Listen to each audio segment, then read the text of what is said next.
Hello and welcome to the Morningscape podcast. I am Matt Moody, joined by DJ Mitchell to cover Thursday, October 11th, daily fantasy hockey slate. DJ, how you doing? How's your week been so far? Pretty good, just working, doing bank things. Loving it, going to the Sabres game at tonight, I guess, when you're listening to this. Hopefully they don't blow it against the Avalanche. Yes, the Avalanche. Yeah, Sabres playing their fourth straight home game before a long road trip. Hopefully, Right before hopefully five they away. yeah. So it should be a fun little game for you there. Luckily, the Sabres are not the only team on the slate, as we have our first massive slate of the season with 12 games. Um, Mega DraftKings, slate. yeah, I wouldn't say, I guess DraftKings hasn't been rude to us, but the NHL in general has been rude to us. We've had some pretty lackluster slates, including on Wednesday night with only 3 games. It just hasn't really been quite the pace that we've wanted it to be. So we're going to need to make the most of these large slates that we have ahead of us. So like I said, we have 12 games. DJ, anything else you want to talk about before we kind of just like read off the list of games and dive right into the pricing and the players on the slate? There was a problem with the sim.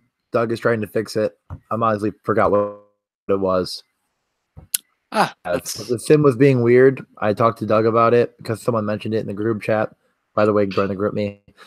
Um, and Doug is trying to address it. There's some problem with zeros. I kind of zoned out when I was reading it. Yeah, I actually have not read it yet. So maybe What? middle of the pod while we're talking, I can read that. And Well, I sent it to him individually, and he oh, sent it to okay, me text okay, individually. I gotcha. could read the whole thing, but I'll You just screenshot it to you while we're talking.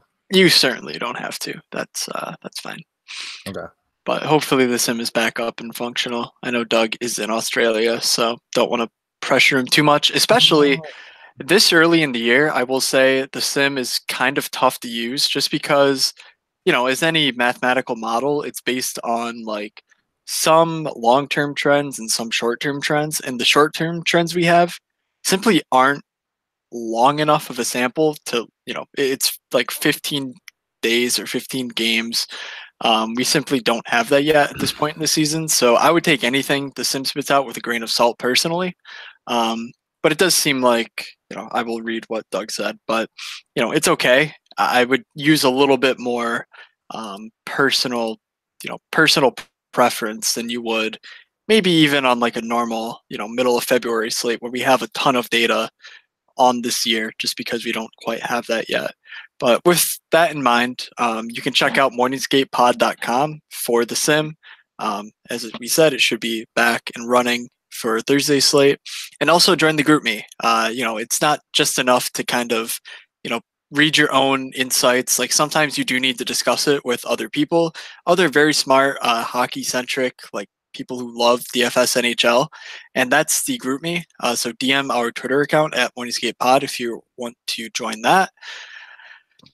And with that said, let's get into the slate. So we have 12 games. We have first game Edmonton at Boston, Colorado at Buffalo, Columbus at Florida, Washington on a back-to-back at New Jersey, San Jose at the Rangers, Vegas on a back-to-back at Pittsburgh, a true road back-to-back for Vegas there, LA at Montreal, Toronto at Detroit, Vancouver at Tampa, Calgary at St. Louis, Winnipeg at Nashville, and finally, 8 o'clock still, so pretty early slate for you people on the East Coast who are trying to get to bed early. We have Chicago at Minnesota.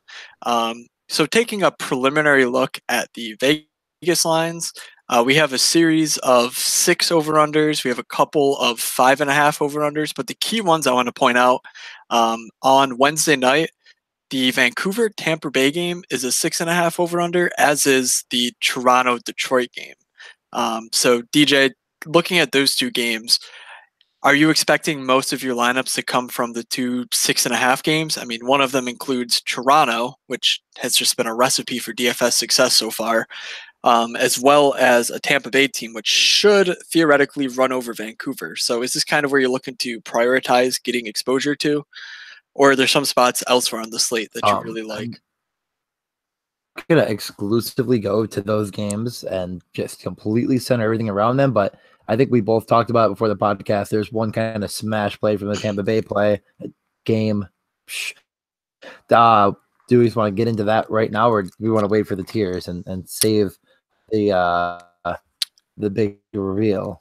Yeah, I mean, let's make it a little bit suspenseful. You can't give away everything. But yeah, the Toronto game's kind of like it's almost too obvious to play. I mean, it's like imagine trying to play Matthews, Tavares, and Marner in one lineup. It just doesn't work. Kapanen is now 4.7, and yeah, I don't trust any other lower tier guy. Riley's way up there. I mean, the only guy I could almost stomach is maybe Kadri, but am I really gonna one off Kadri? No, because there's a guy at that price point I like way more. So I might either fade Toronto or just kind of go with a little bit of Matthews, who is on absolute fire, and he's really good at hockey, but he's very expensive. Yeah, I really like the prices on these Toronto guys is really, really tough to stomach. It's intriguing for sure, and I think we will talk about ways to fit these studs in your lineups, but certainly don't expect that ownership will be light on any of these guys in particular. So I think a nice little entry point into the slate is looking at the top tier of center. We obviously have Austin Matthews and John Tavares as the two most expensive players on DraftKings, and for good reason. I mean, they've combined for 13 goals in their team's first 4 games. They are number 1 and number 2 in the league in goal scoring. I honestly feel like it's pretty stupid for me to say, DJ, pick one, because they're obviously both really good plays. I mean, unless you're going to be super contrarian on me, it's just, are they worth spending this much at their projected ownership, which is probably going to be through the roof? Or are you kind of trying to save a little bit at the center position? I mean, I don't know. I mean, at this point, I'm not 100% positive where I'm going to go. I really like Eichel. I always like Eichel, obviously. But I don't know how much exposure I'm going to have to the top, anyone above him. Like Matthews is obviously interesting. He's red hot. I like McKinnon against Buffalo a lot. Avoid Bergeron and Chasey for me, although like he's probably a fine play. It's just like 3 goals and 4 shots. You know what I mean? Like I don't want to chase that too much, and he'll probably be matched up with the McDavid line. So I might just avoid those 2 lines. Yeah, I mean, speaking of Bergeron in particular, an interesting little bit I saw from the Boston coach, I can't think why his name is escaping me right now, but that they're actually looking at Sean Kuraly to like literally chase him around the ice, him being McDavid, and like lining up their 4th line to like play all of those minutes against McDavid. I personally don't see it. Like I don't see that actually being a thing they try and do, but apparently that's what they discussed today. So with that said, I mean that could free up Bergeron, Marchand, Pastrnak to feast on these Edmonton basically no names. I mean, certainly no one here threatens me like in terms of defense.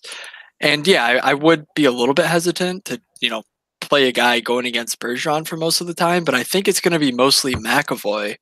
And then like Kuraly's literally going to try and be like in the old Gretzky days where they used to just glue a guy to Gretzky's hip and hope that like he prevented him from getting the puck too much and totally giving up on the offense when McDavid's on the ice. I can't say that for sure is going to happen, but that was an interesting thing I read and actually made me really interested in Connor McDavid. I mean, McDavid's only 7.3. It's certainly a very tough matchup, but honestly, McDavid's just matchup proof at this point. Like he's such a good player. You never have to worry about the minutes he's going to get. Like he's going to be dragging his team to victory if they ever do win.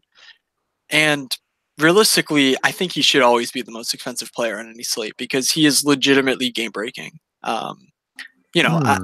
I don't know how I feel about it in like on a cash team, but at the same time, I also don't know how I feel about paying 8K for anyone in a DFS cash team at this point, even with the production that these Toronto guys have had.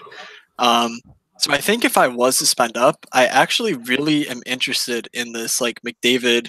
Um, I wouldn't even say line stack, but McDavid and Nugent Hopkins, who Nugent Hopkins is only 5.5 as well. Like these guys have legitimate potential to. I mean, obviously to outscore like Bergeron and Pasternak from last game, where they put up I think 5 goals between them. Like that's always on the table, especially if Sean Crowley's going to be following around McDavid. So it's certainly not a math heavy play, but I think that's a strong enough play to at least have some merit in GPPs given their prices.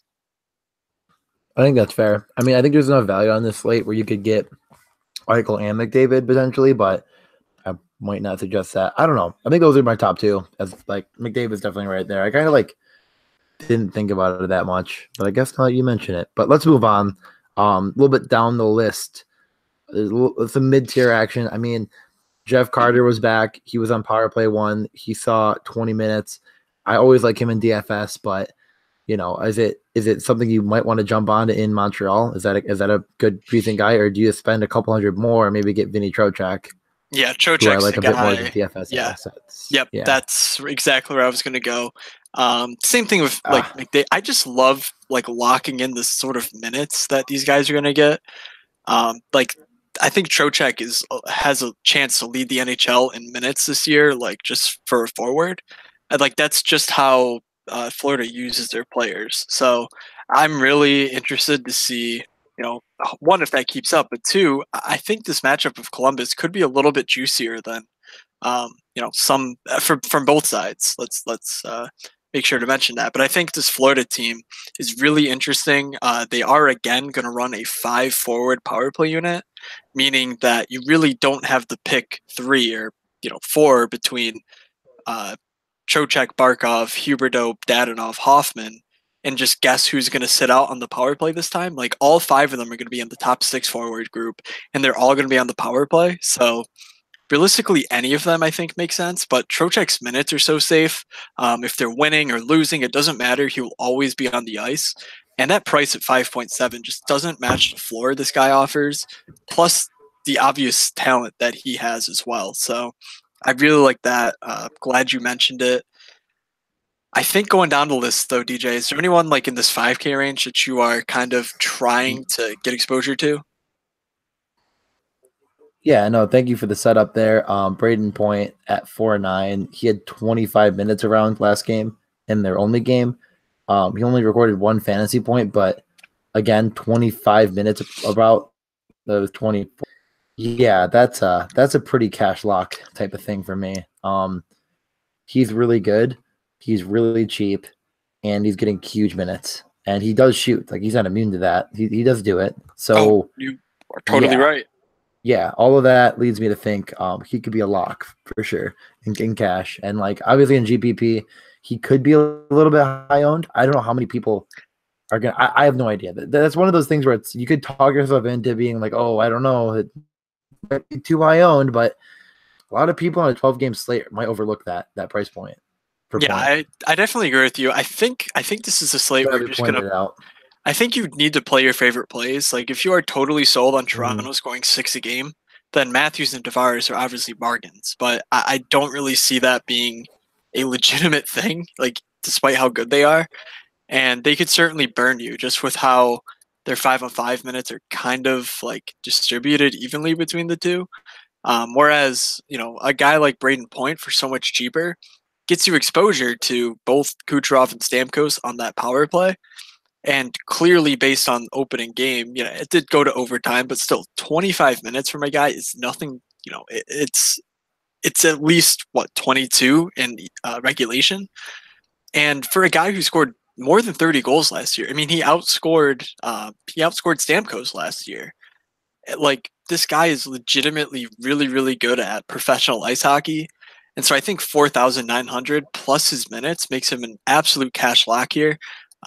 I know the first time I did this on opening night with Tyson Barrie, it didn't quite turn out how I wanted it to, but I'm going to say you need to lock Button in Braden Point, given his price, given the matchup, and given his exposure on that power play to Kucherov and Stamkos with the minutes he plays at 5-on-5, power play, penalty kill, all of it. Like, he's a great floor play, a great upside play. Lock Button him in. Thank you for leading me there, DJ. You're welcome. Anytime, friend. Anything for you. Moving down the list, though, there's a couple guys maybe to consider, or is it like, I don't know why you do that to yourself. We kind of gave you some good center options.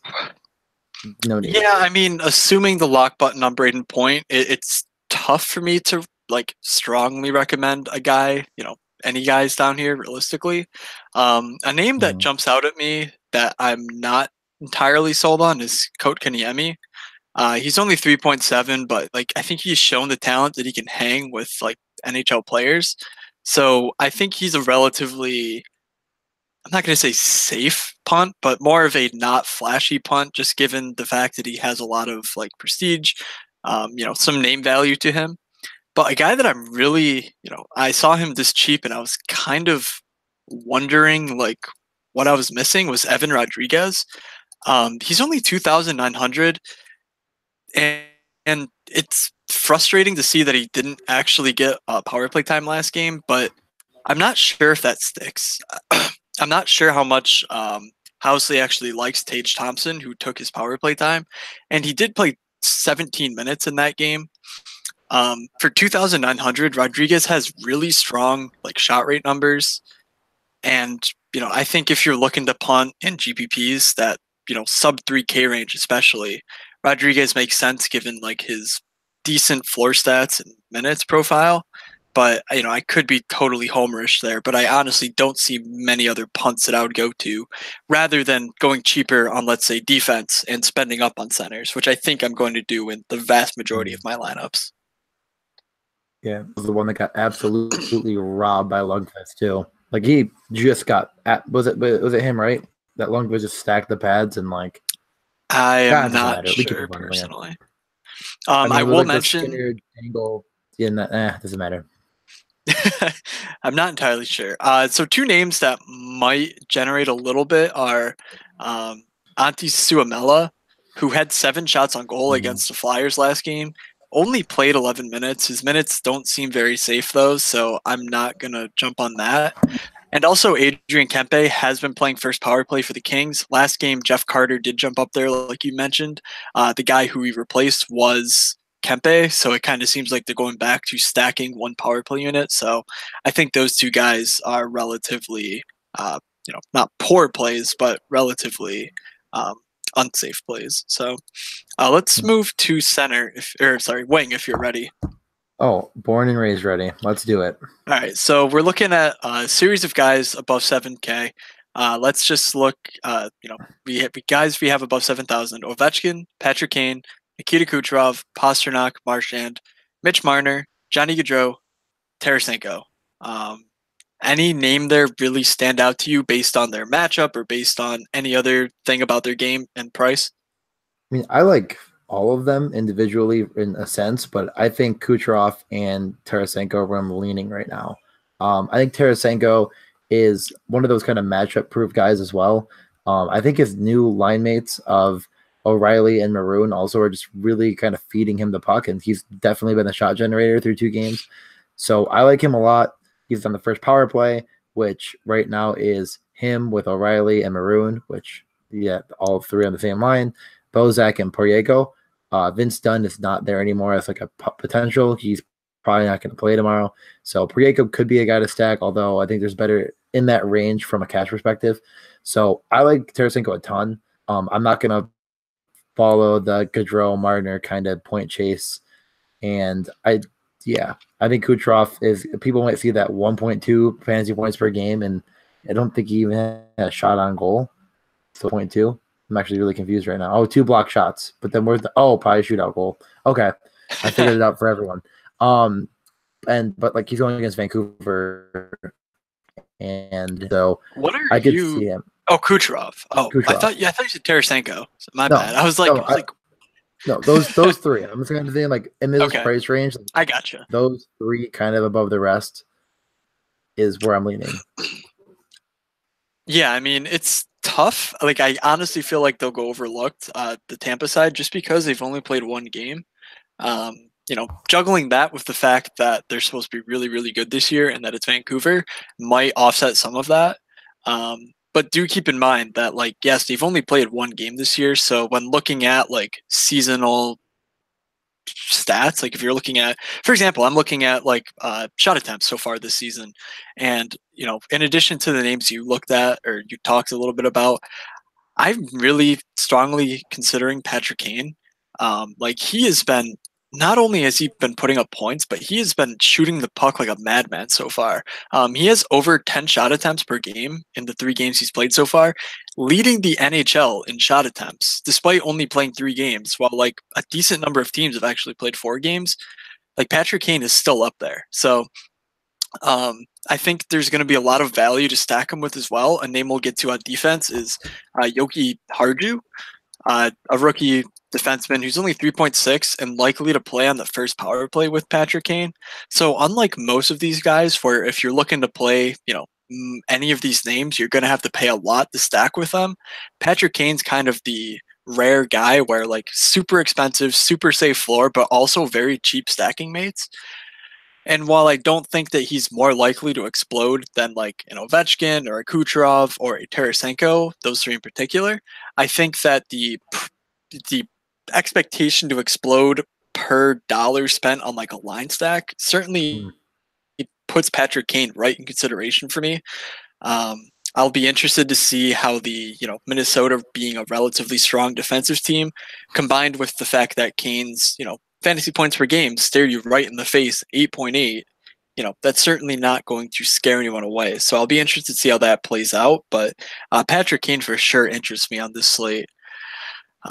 Can't say I'm looking at Ovechkin on a back-to-back, honestly, even though I love Ovi. I just don't see myself paying for him versus Kane, given how much of the offense flows through Kane.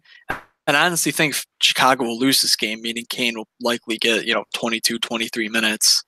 And, they'll need him to kind of retake the lead. So I think that's kind of the main guys we're looking at wing.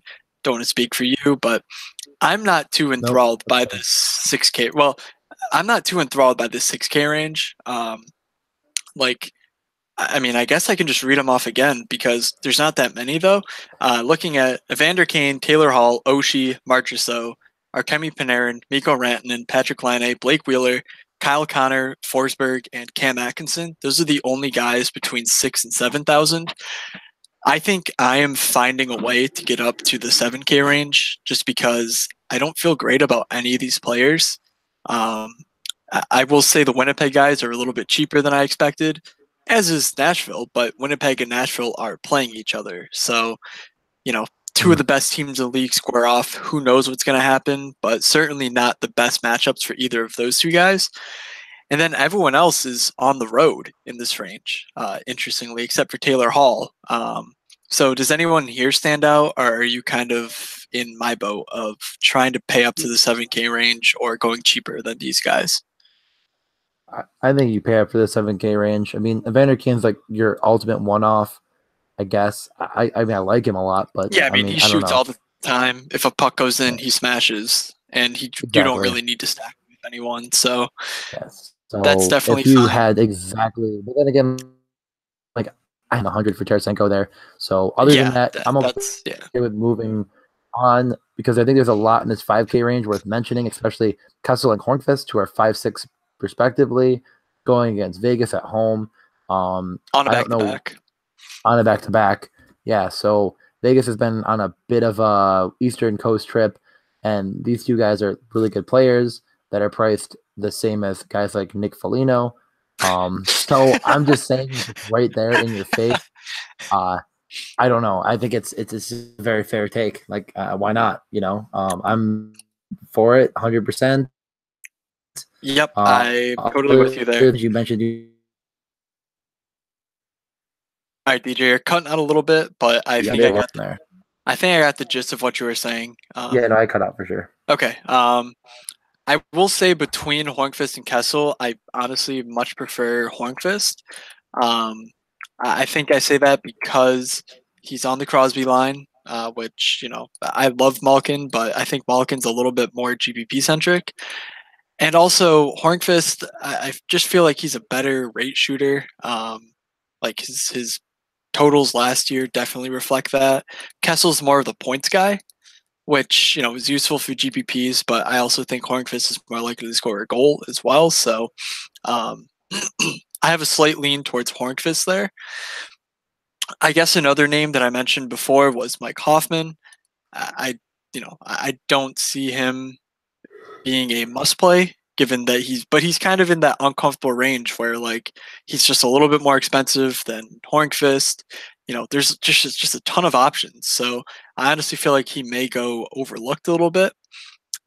So I really like Hoffman, especially if you are playing Trocheck as well in tournaments to get that upside.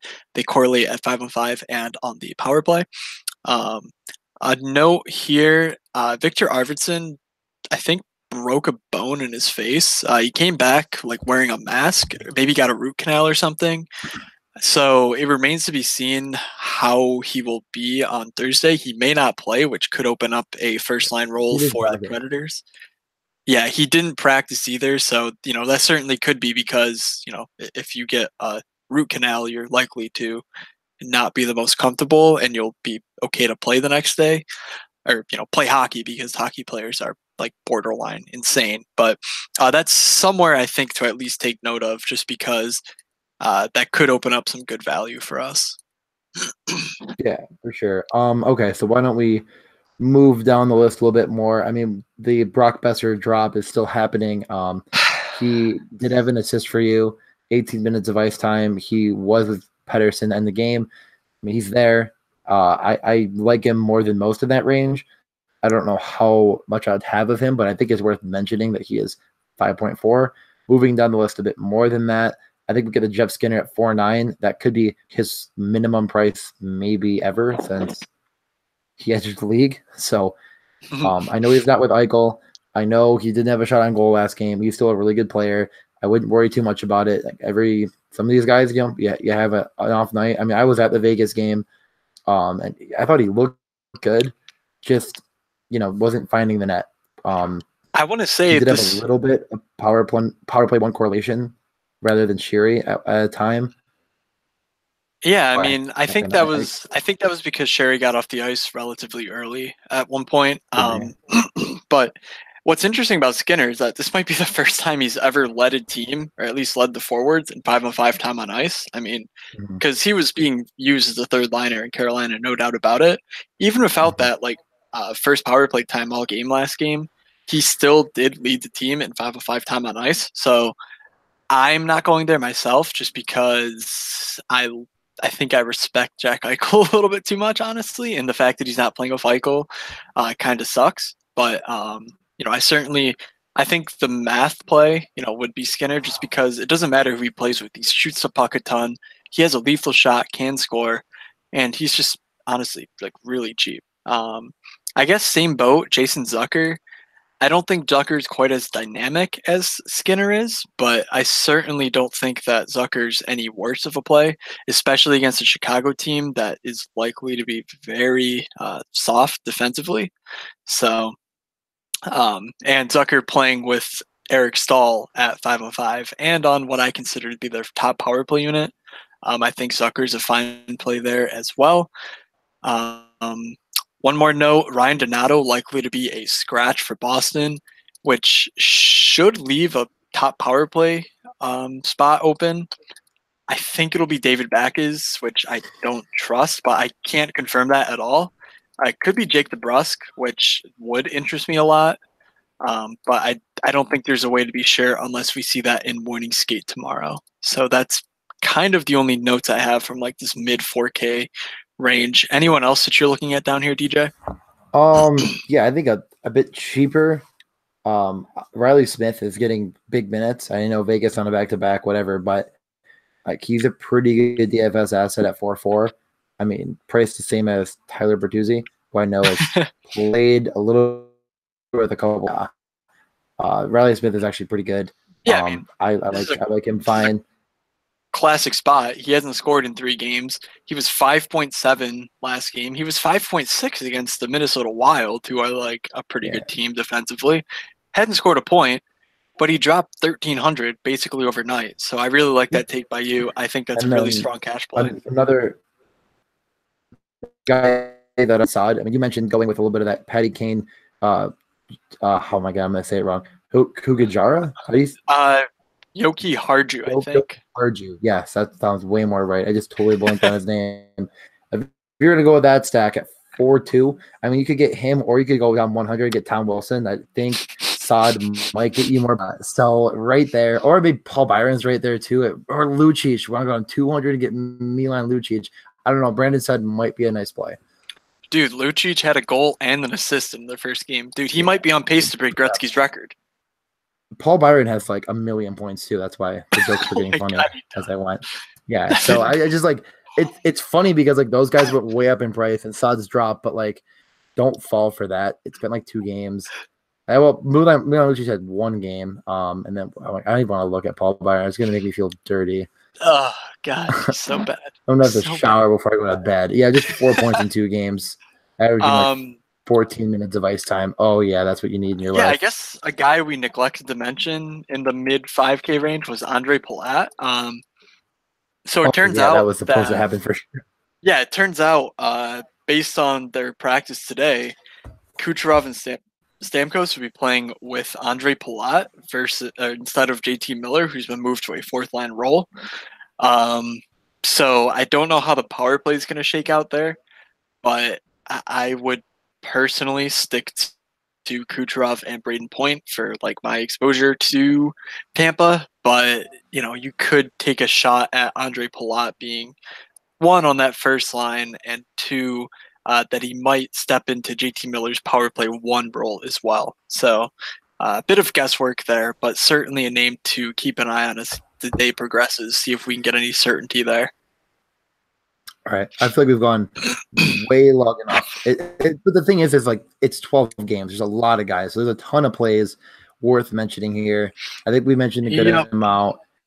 A couple guys that are like super duper cheap. Bjorkstrand's down to 3.2. I mean, he's not getting the minutes really right now, but like just keep an eye on that. I mean, the guy is so talented and he has assets. So just keep him in mind. Love you got any good news on him.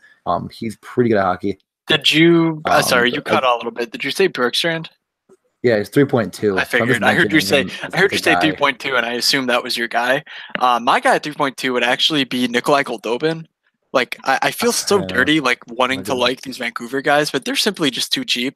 What was interesting about what you mentioned earlier with Besser playing with Pettersson is that Goldobin was the 3rd man on that line.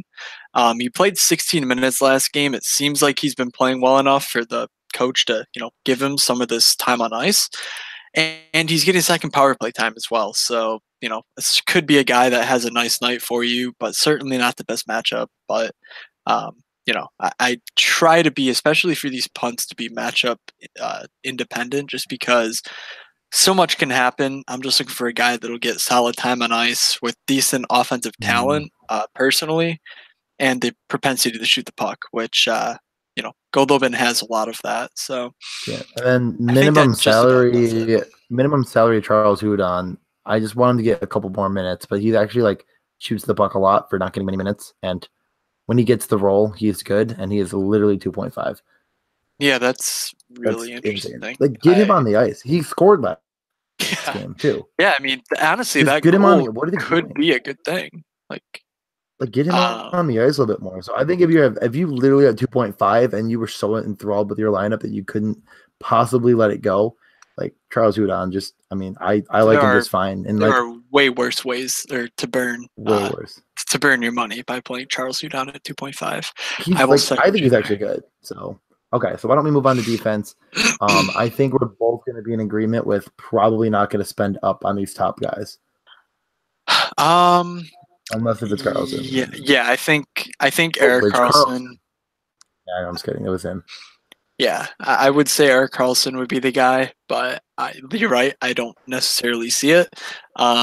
This is another case where I kind of am going to play ride the falling defenseman prices. Like we see a guy, I guess, I guess like Matt Dumba would be an example of it, even though he hasn't had that strong game. I mean, he scored a goal last game, went from 4,800 to 6,300.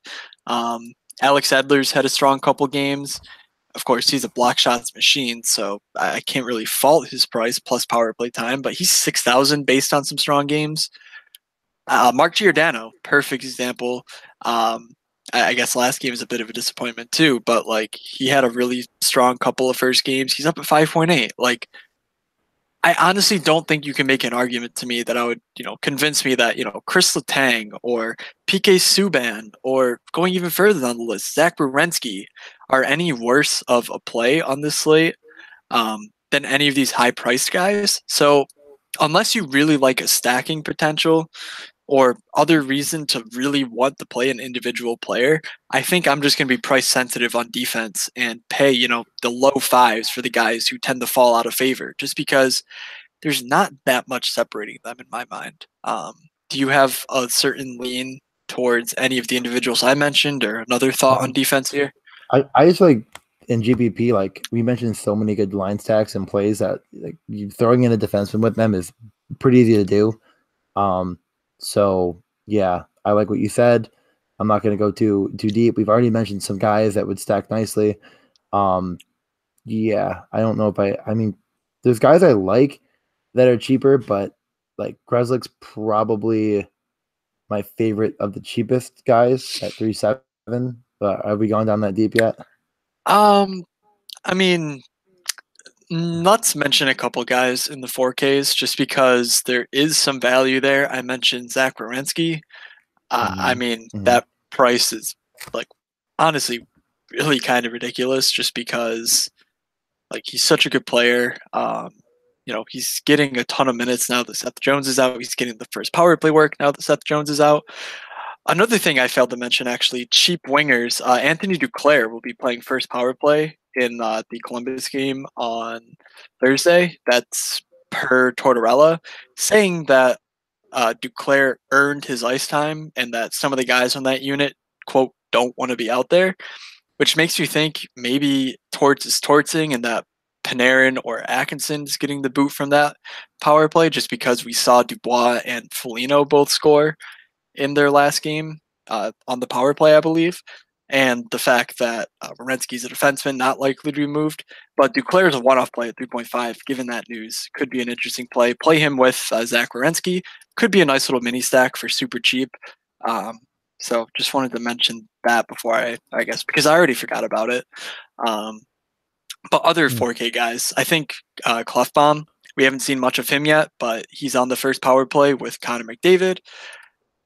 That seems good to me. A guy with McDavid feeding him pucks when there is one less man on the ice for the other team.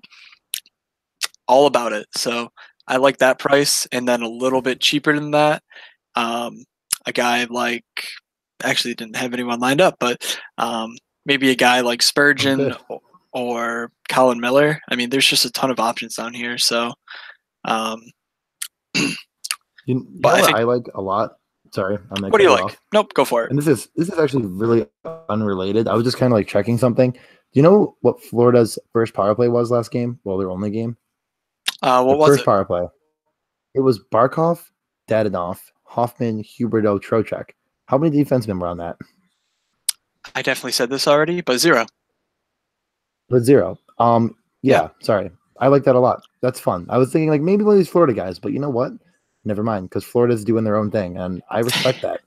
They're doing the Florida thing where they give like Trocheck and Barkov 24 minutes, and it's so great. It's good. It's so good. Great. So back to Florida. Like I like the Florida play tomorrow. So you're trying to talk about Columbus there, and Columbus being stupid because Tortorella is stupid. Florida's a real nice option tomorrow. So I'm gonna throw that out there. Maybe you don't stack a defenseman with it. Maybe just roll with a bunch of those forwards. Right. Just gonna throw that out there. Yep. But I'll let you go back to your defensive rant. You're having fun with that defense rant. Well, I mean, I was pretty much done because, like you mentioned, those Florida guys are kind of out of the loop at this point, so they're not necessarily strong plays. So, anyone else in the 4K range that I didn't mention that you are looking at, or can we get to some of these punt guys on defense? Yeah, let's get to the punts. All right. Matt Grzelcyk, 3.7. Boston power play 20 minutes against Edmonton. That's a check mark. That's a big I, check mark. those are a lot of check marks, to be honest. Gets you exposure to that lethal unit. That's good by me. Henry Lethal unit. Joki Jaru or Yoki Harju. So JOK if you're looking for him on DraftKings. He is a young prospect. I believe he played in Portland for his or no. Wait, was he in Finland or the WHL? Yeah, he was in WHL. I don't know for sure, Yeah, but he led the WHL in scoring as a defenseman last season. Very, very, very talented offensively, getting first power play run with Patrick Kane. We mentioned him already. Already has 5 assists on the season without the power play time. If that doesn't convince you, because points are relatively, I'm not going to say not predictive, but they could be a bit fluky. He has already 10 shots on goal through his first 3 games, again, without first power play time. So, he's out here. He's going to shoot the puck. He's really good offensively. 3,600, really, really strong punt for Joki Harju. all right. Down the list a bit more, something we didn't mention yet, but the Rangers might not dress Shattenkirk tomorrow. That could open up Brady Shea for power play 1 at 3.3. He already has gotten the most minutes of any defenseman on that team. He is actually good. Last game they ran 70, still had 22 minutes, and it doesn't sound like they're going to do that again. So maybe we did mention Shattenkirk wasn't going to play, did we? I don't remember. I know I said it, but it I'm could not have been even before sure we it's started. absolutely confirmed, but it sounds like it's going to happen. So I think he is a fair option. I mean, I like to play this one game called Who is Priced Higher Than Brady Shea, who's actually a good DFS asset. And you have guys like Eric Gustafson, Brooks Orpik. Well, I mean, honestly, Gustafson is kind of decent offensively. Not gonna say he's a great play, but that's he's not the worst play here. But there certainly are some really bad plays. I don't mean to demean what you are saying. Nope. You know what? What about DM Enough Power Play 1? Are you not even gonna? All right. But anyways, Dan Girardi, lock button, 3.7. I mean, there's your lock button. Sometimes I miss those lock buttons. Do not play Dan. Other Girardi. than that, don't Hunt, do that to yourself. who's yet to play a game, 3.7. They just know he's good. They just know it. They know okay, it. so We're done. one more guy that you mentioned, and this is a huge question mark, and we don't know what's going to happen. But Philippe Hronek, a guy that we mentioned in the preseason pods, he's like a real good DFS asset. He decided to have 21.3 minutes last game at 3K. He likes to shoot. He likes to pass. He likes to be good at defense. So that's an option. Other than that, I'm probably all out. Yep. The reason that Hronek is likely a better play on this slate than he was on any other, one being the fact that it's against the Toronto Maple Leafs, who we've seen defensemen put up huge games against them. It's not no secret that they like to play up tempo games. But Dennis Cholowski, who was kind of like their not stud, but like their favored young defenseman, is out for Thursday's game. So it's likely that Hronek, one, keeps his power play time that he's already has, and two, should pick up a few of the minutes that Cholowski is going to vacate. Obviously, you mentioned that he already had 23 or 21 minutes in the last game, so another decent punt there with Hronek if you can't quite get up to the who I think are legitimately like cash-worthy options in Joki Harju and Grzelcyk. So yeah, I think that just about does it for defense. Honestly, I feel like we would have talked about way more people, but I think we did a pretty good job of narrowing our player pool down to the guys that we want to roster. So we only mentioned all of them, and then now for goalies, and that'll do there. Yep, that goalie is my favorite play. Yeah, I mean we only have like 2 confirmed starters. Although I'm not even sure because I read that Calgary is not confirmed who's going to start. Although DraftKings seems to think it's the backup, which, by the way, might give me a little bit more St. Louis action. We know that DeSmith is going to start because Murray's hurt, and we know that Phoenix Copley is going to start for Washington. Other than that, not much. I think that we'll probably see Linus Ullmark in net at 7-4 for the Sabres as a home favorite. I think they're a home favorite, which is rare to say. Other than that, not a whole lot. It is Probably. currently a pick based on Ooh. Vegas, but that could be different. If you think that the Sabres line one can shut down McKinnon, well, first off, I don't think that's 100% true. Then maybe consider it. Anyways, we'll move on and finish this show out. Matt, what do we need to talk about? All right, so we're going to get to our stacks of the night and then some guaranteed goals. So Right. I believe that's where you were directing me because you forgot last time out. I didn't forget. I just pretended. Okay, like no. I will say, actually, Martin Jones' price at 7,600 seems a little bit silly. Yeah, he didn't start last he game. Is a huge favorite against the Rangers, even as on the road. So very peculiar. Yeah, okay, so back to reality here. I'll say a little bit of that Tampa action. I'm not exactly sure where I want to go, but I definitely want some point, and I definitely want some Kucherov. And you could mess around with a little pull out, just kind of like a not completely correlated 3-man stack. Just get some exposure there because I want it. And if you mess around with Stamkos, I wouldn't call you crazy, but I'm pretty sure he's actually, where is his price? 6,400. 64. That's not a bad price. It's really good. Yeah, I really don't hate that at all. Did I miss it? I think I missed that. Also, the Pittsburgh prices are pretty cheap too, other than like Crosby. Just throwing that out there. Like, I mean, even Crosby's fine. I think he's not terrible. Yeah, I mean, you actually kind of stole my thunder because I mean, Vegas might not be good. They might not be a good team. I think last year totally could have been an absolute fluke. And they don't have Nate Schmidt, who was like their top defenseman. They definitely kind of got blitzed their last few games now. Like the teams have been putting up offense, and Pittsburgh is very good offensively. Sidney Crosby, Patrick Hornqvist. I don't trust Jake Gensel because he's on the first power play. So for a 3-man stack, I'm going to go with Chris Letang. I mean, that's just a really good value stack, and I don't really see why they're so cheap. So I mean, that's almost not quite a value, but I mean, it's definitely mid-tier. Definitely more mid-tier than you would expect a Pittsburgh stack to be. So Crosby, Hornqvist, Letang is one of my stacks. Do you have a second one ready, DJ? Yeah. Well, one quick stat that I think we can't leave out is that Vegas has not won a regulation game. Regulations, they have won in overtime since Imagine Dragons performed live before game 5. Oh man, it was before that. I don't know. It was the first game in Vegas. Oh, that could be true. So throwing that out. Or wait, no, they started as a home team.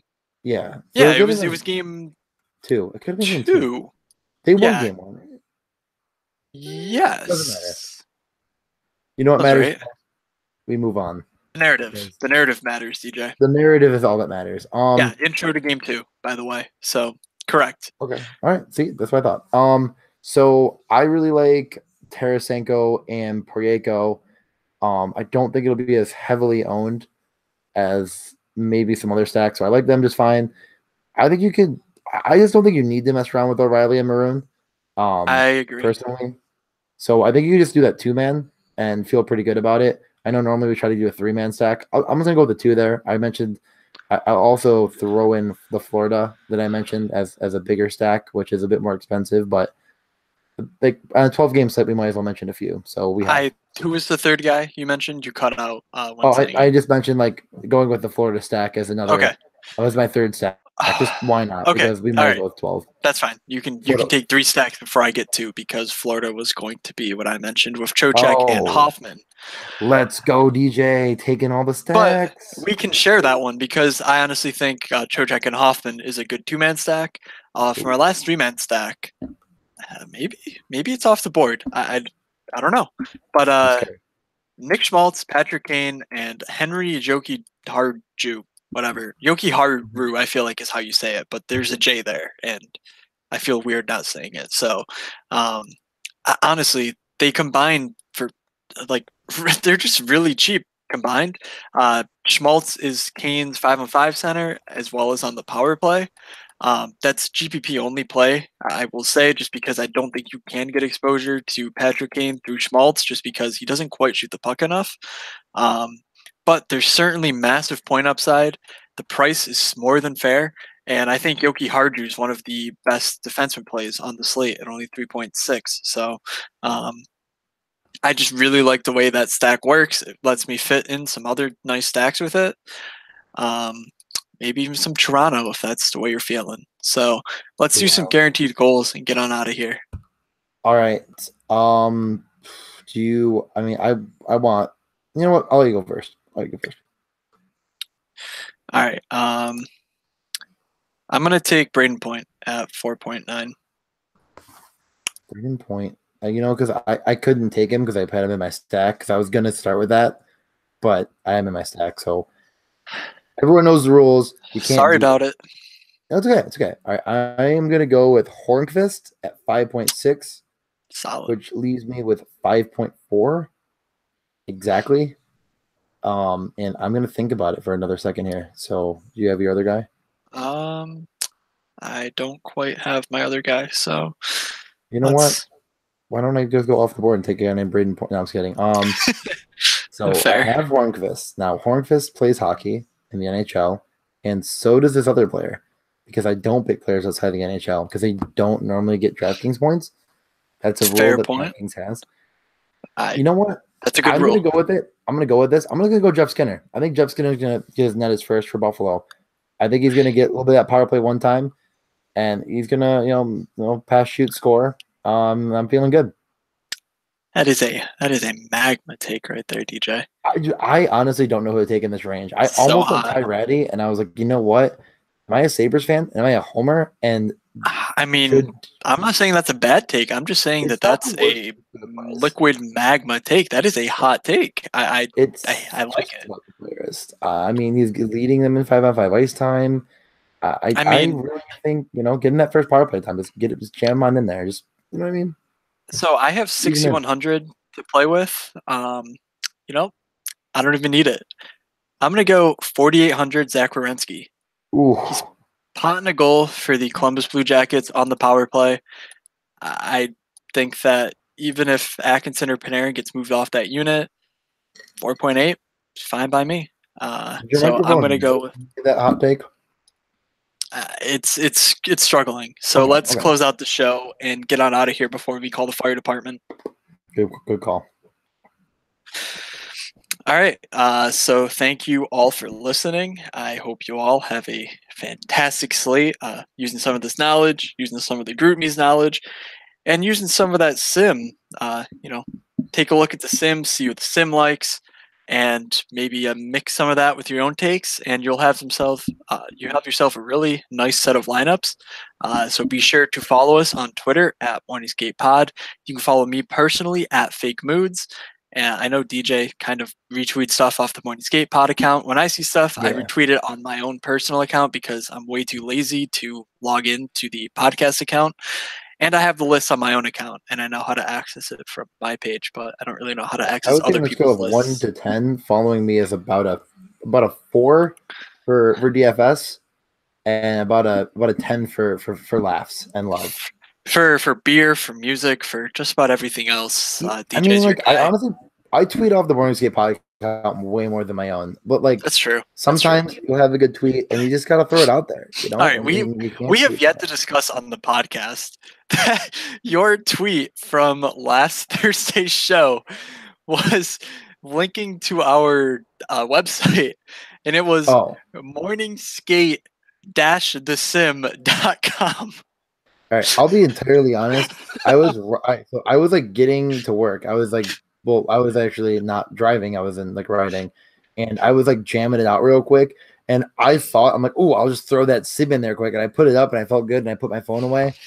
And then I probably wasn't that long in. I was like, I checked my phone, and you had already texted me, and I'm like, oh, did I do that? Because you're right. It's the .com, the dash. That was the funniest thing I've ever seen in my life. You know what? Actually, I'm not even going to go. What really happened was you texted me, and I thought you were wrong at first. I'm like, no, I don't think I did that wrong. And then I looked, and I was like, oh, no, I totally did that wrong. That wasn't even close. Yeah, so even if you don't like our podcast takes, our Twitter discussions are kind of hilarious because CJ's a funny dude all around. You might not laugh with him, Yeah, but you can sometimes laugh at him, which is at sometimes least. it's definitely the beauty of having a DJ in your life. So, with all that said, DM the Twitter account to join the group me, which is the chat room. I think I mentioned that already, and do everything else that I already mentioned. So, we will close out the show right there. Thank you all for listening. From Doug, from DJ, and from myself, have a good slate, everybody, and we will see you.